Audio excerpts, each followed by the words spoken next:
H Whittaker, ये जो system था ये सब पर एडवांस था। इस पर बेटा नीट में क्वेश्चन भी पूछा गया है, आप देखेंगे तो आप लोगों को स्टूडेंट्स ये क्वेश्चन मिल जाएंगे। इसमें पूरे क्वेश्चन मैंने बीच बीच में डिस्कस कर भी दिए हैं, आप ध्यान रखेंगे, उम्मीद है। अब जरा देखिए, ये 5 किंगडम क्लासिफिकेशन तक हमारा यहां पर है। अब हम लोग एक एक किंगडम को क्लियर कट डिस्कस करेंगे जैसे, और 5 किंगडम जो क्लासिफिकेशन सिस्टम है, इसके बाद अगला आया वूजे साइंटिस्ट थे, कार्ल वूजे, जिन्होंने क्या किया था, एक थोड़ा सा और डिस्कस कर दें।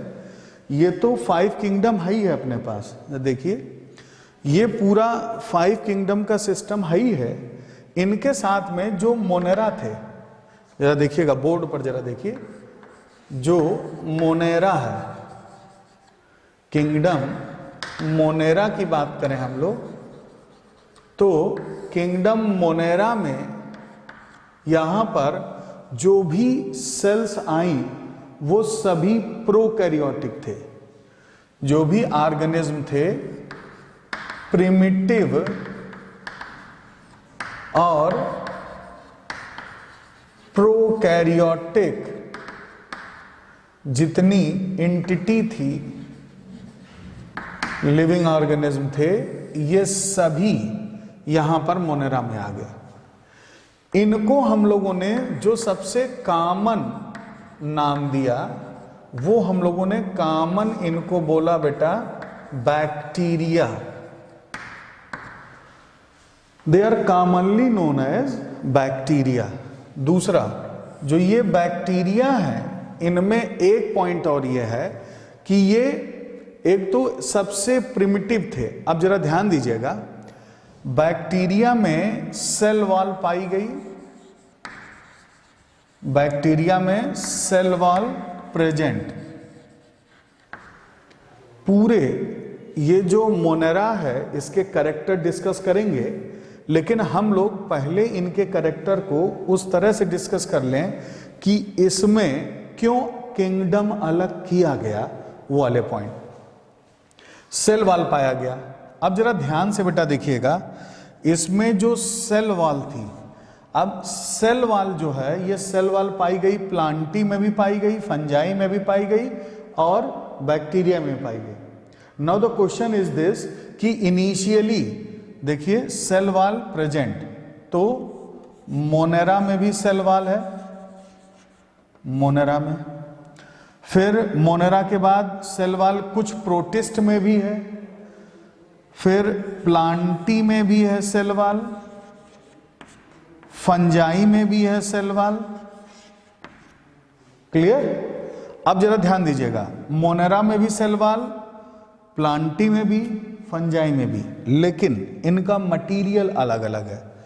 मोनेरा की बात करें तो इसमें जो सेल वॉल है, इसमें है beta N acetyl glucosamine NAG, N acetyl muramic acid NAM, di amino pimelic acid DAP, NAG नाम डैप। अभी क्लियर कट इसको भी लिख दूंगा। इनसे बनी हुई सेल वॉल है मोनेरा में। अब अगर हम प्लांटी की बात करें तो प्लांटी में सेल्यूलोज की सेल वॉल है, या देखिए अलग हो गया, दोनों का मटेरियल अलग हो गया। फंजाई की बात करें तो फंजाई में काइटिन की सेल वॉल है, और काइटिन क्या है? It is an nitrogen containing polysaccharide. Chitin nitrogen containing polysaccharide है। अच्छा, एक चीज और जरा ध्यान दीजिए, इन सम प्रोटिस्ट, इन सम प्रोटिस्ट, कुछ प्रोटिस्ट में भी पाई जाती है सेल वॉल, जिसको हम लोग बोलते हैं लॉरिका, या इसको हम लोग लॉरिका या टेस्ट भी बोलते हैं। तो कुछ प्रोटिस्ट में भी सेल वॉल पाई जाती है, एक पॉइंट ये है। तो अब ध्यान से जरा एक चीज देखिए, सेल वॉल बैक्टीरिया में भी है मोनेरा, जिसको हम लोगों ने कॉमनली बैक्टीरिया बोला, तो ये है मोनेरा की सेल वॉल। ये देखिए, ये प्लांटी की सेल वॉल अलग है, फंजाई की सेल वॉल अलग है, और कुछ प्रोटिस्ट में भी पाई गई। देखिए, जब ये क्लियर कट डिफरेंशिएशन जैसे जैसे होता गया कि किस में किस चीज की बनी हुई सेल वॉल है, तब जाकर के हम लोगों ने इसको क्लासीफाई का पैटर्न हम लोग चेंज करते चले गए। तो अब मोनेरा में ये सेल वॉल वाला फीचर हो गया कि क्यों। अच्छा, पहले क्या था, जब इनिशियली हम लोगों ने शुरू किया था क्लासिफिकेशन, तो हम लोगों ने क्या बोला, बोले सेल वॉल है, इन सब को एक साथ प्लांटी में लेके चले गए थे। बोले सेल वॉल है तो ये सब के सब किसके मेंबर हैं, प्लांटी के। अच्छा, फिर क्या हुआ, जैसे जैसे एडवांसमेंट आया तो हम लोगों ने इसको क्लियर कट हम लोग अलग करते चले गए। अच्छा, अब जरा दूसरा पॉइंट देखिए आप, ये एक पॉइंट हो गया सेल वॉल का। तो सेल वॉल जो बैक्टीरिया है इसमें भी पाया गया।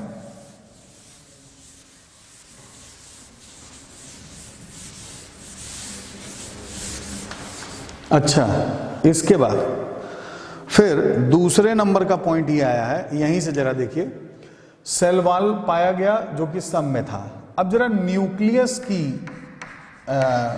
पोजीशन देख लीजिए। न्यूक्लियस की बात करें तो जो न्यूक्लियस है मोनेरा में, ये बहुत ही प्रिमिटिव टाइप का है। प्रिमिटिव मतलब इसमें किसी भी तरीके का न्यूक्लियर मेम्ब्रेन ये एब्सेंट है। किसमें, मोनेरा में। मोनेरा में एक और प्रॉब्लम है कि जो भी मेम्ब्रेन बाउंडेड सेल ऑर्गेनेल हैं, ये भी एब्सेंट है मोनेरा में।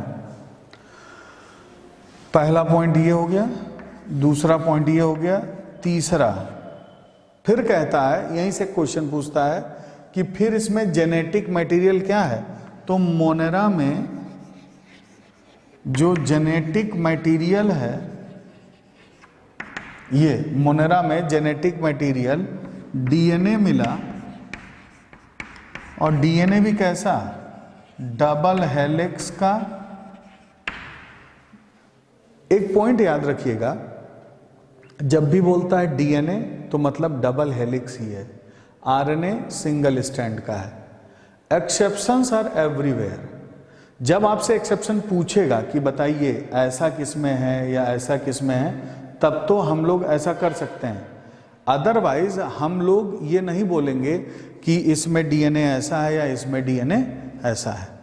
अब जरा ध्यान से देखिए, जो जेनेटिक मटेरियल है, डीएनए है, डबल हेलिक्स है, और ये डीएनए जो है this is with no free and.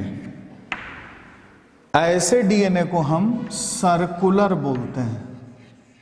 एक ये पॉइंट याद रखिएगा, डीएनए कैसा होता है, इसमें सर्कुलर होता है। किसी भी तरीके से मेम्ब्रेन बाउंडेड सेल ऑर्गेनेल इसमें नहीं पाए जाते हैं। एक पॉइंट ये है।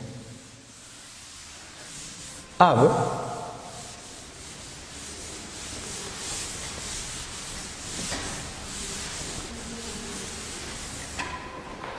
जरा देखिए ध्यान से, ये प्रोटिस्टा वाले में, फिर प्रोटिस्टा में ही क्या था कि जैसे अब हम लोग जो क्वेश्चन पूछा सबसे ज्यादा, वो क्वेश्चन बेटा पूछा दूसरा माइटोकॉन्ड्रिया पर। देखिए, माइटोकॉन्ड्रिया की बात अगर हम लोग करें तो माइटोकॉन्ड्रिया तो इनमें एब्सेंट होती है। क्यों? क्योंकि माइटोकॉन्ड्रिया जो है ये एक डबल मेम्ब्रेनस स्ट्रक्चर है, जो यूकैरियोट्स का कैरेक्टरिस्टिक फीचर है, ये है माइटोकॉन्ड्रिया। अब यहां पर क्या होता है, जरा ध्यान से देखिएगा ये जो आउटर प्लाज्मा मेम्ब्रेन है, जो प्लाज्मा मेम्ब्रेन है या प्लाज्मा लेमा है, जो भी हम बोले, यही प्लाज्मा लेमा अंदर की ओर ऐसे फोल्ड हो जाती है। यही प्लाज्मा लेमा अंदर की ओर फोल्ड हो गई, और फोल्ड होने के बाद इसके अंदर, इसी के अंदर ये देखिए, ये रेस्पिरेटरी चेन के एंजाइम्स पाए गए। फोल्ड हो गई और रेस्पिरेटरी चेन के एंजाइम्स पाए गए। ये जो रेस्पिरेटरी चेन के एंजाइम्स पाए गए हैं, तो यही हेल्प करने लगी एनर्जी प्रोडक्शन में।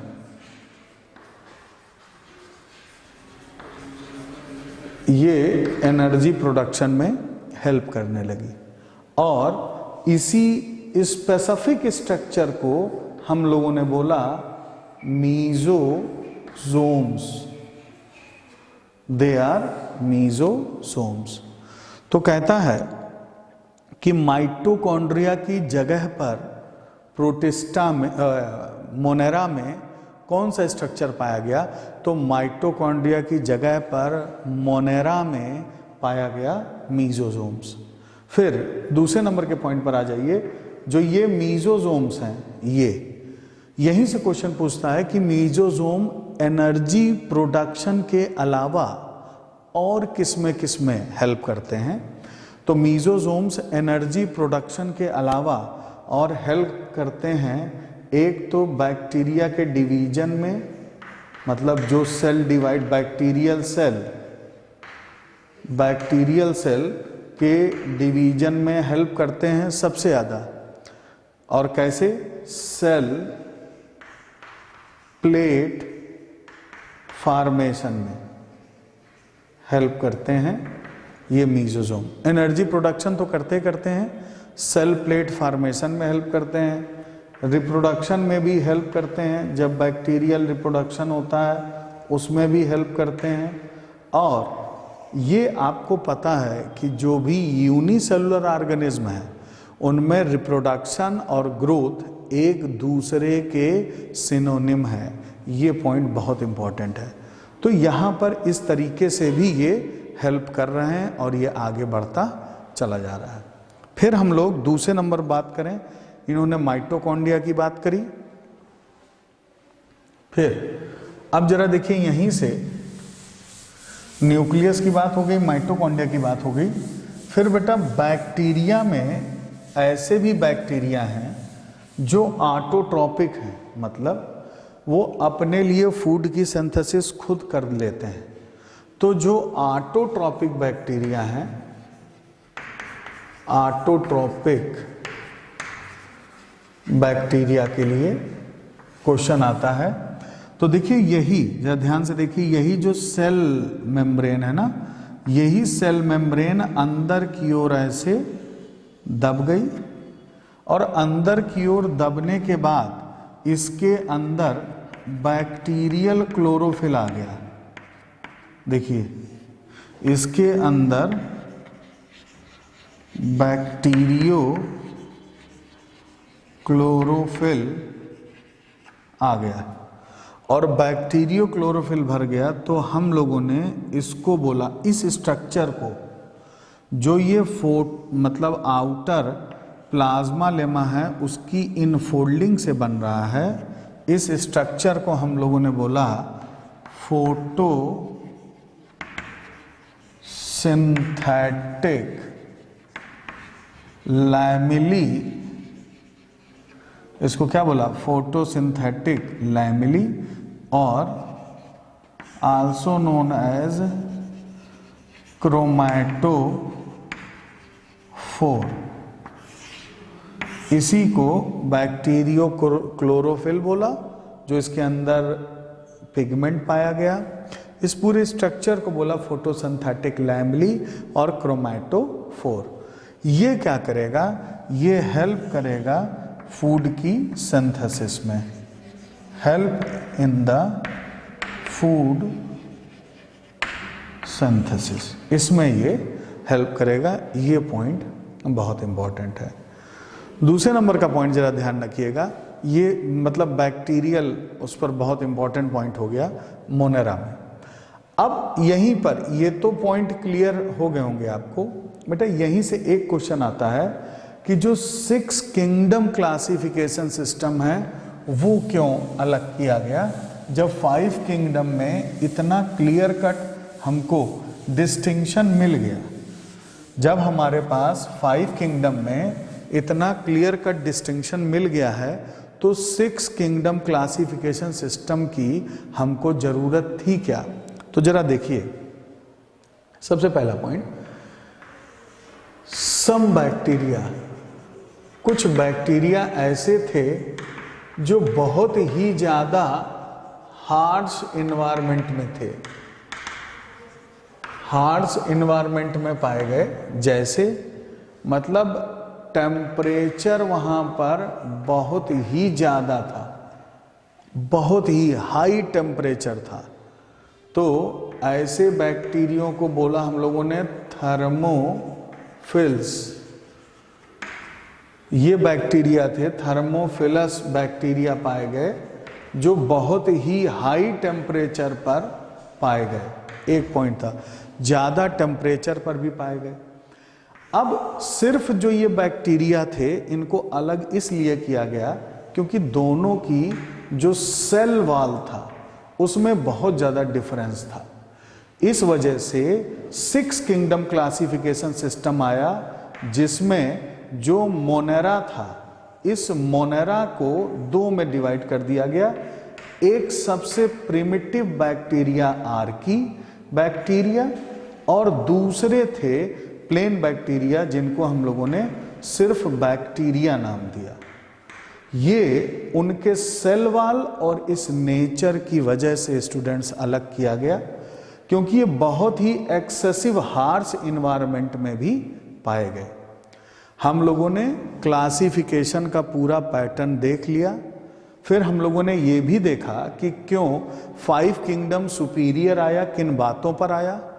फिर हम लोगों ने 6 किंगडम सिस्टम भी देखा जिसमें हम लोगों ने देखा कि बैक्टीरिया में एक आर्की बैक्टीरिया और दूसरे यू बैक्टीरिया की कैटेगरी दे दी गई जो ट्रू बैक्टीरिया थे।